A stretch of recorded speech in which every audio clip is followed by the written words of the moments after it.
Hello everyone, Lady Joyful here from the Joyful Soul Creates. Thank you for stopping by today. I have a video for you of a Christmas card I made.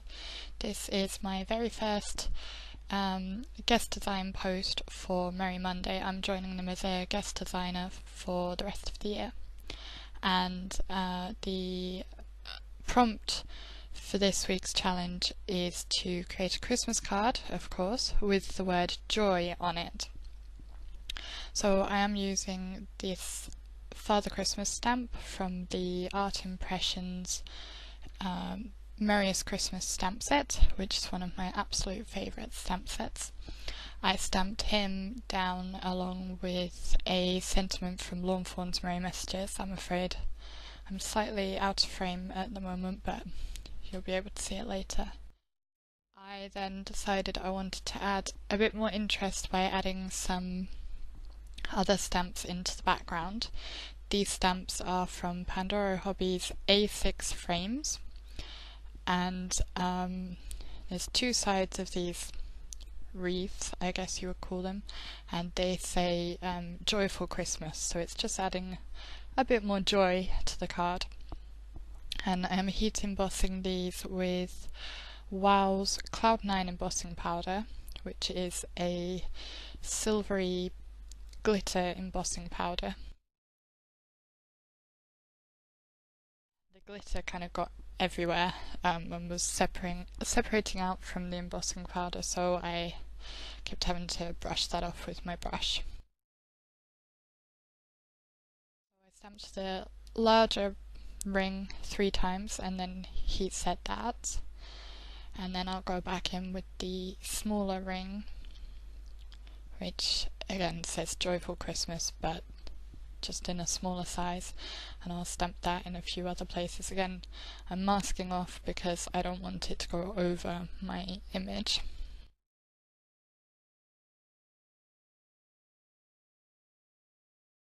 And then add some more embossing powder. Brush away any excess glitter and heat set that. Now I'm going to start on the colouring. I am using the stamp packaging as a guideline. They have an image that shows the stamps coloured up, so I'm using that as a guideline for my shading. I started with the red areas of his outfit and I'm marked in all the shadow areas and filled those in with my lighter red, because I'm working from lightest to darkest and then back through to lightest. So now I'm going in with my darker red. I actually only have 2 shades of red. I don't have a large selection of markers. These are Yosoo alcohol markers, I believe they're called. To add a bit more depth and contrast, I actually took a green and added that into my shadow areas, which just helps darken up the colour because green is a complementary colour. It's opposite red on the colour wheel. And then I went in with my lighter red and just blended everything out into the highlight areas. And I worked over it a few times just to get a good blend. Next I coloured the sack of presents. I'm using my E markers for this. Again, marking in the darker areas first with my lightest colour and building up the shades into the darkest colours, and then back down to get a good blend. I have slightly more E markers than reds, but again not very many, so I had to use the same E's for his gloves and also in a minute for his skin, so I was trying to be very careful to make sure they all looked a bit different from each other, so that it doesn't look like they're all the same colours. Then I'm doing the boots with cool greys just to be a little bit different. And now I'm colouring the skin. I realised it was a bit too close in colour to the sack, so I went back in and darkened up the sack a little where it was close to his face. I'm using a white gel pen now to try and go over the areas where I bled around the lines a bit. It didn't work as well as I would have liked. It would have been better to use a colourless blender, but I didn't have one at the time. I have one now, so that will solve that problem in future.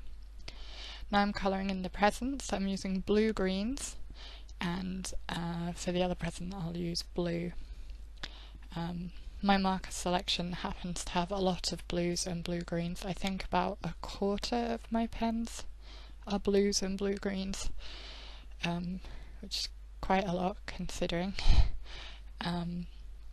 So they gave me the best choice of colours for colouring in the presents, which is why I decided to use those. I kept it simple by having the ribbons on the presents just be a darker shade of the colour the presents were themselves. And then I decided rather than bringing in any more colours, I would colour the ribbon red as well to match the outfit he's wearing. And then I added shadow to all the white areas with my lightest yellow-grey marker.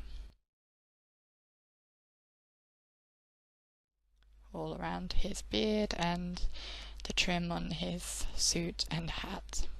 And I'll add a little around his feet as well to give him a shadow and ground the image. And that's the completed card.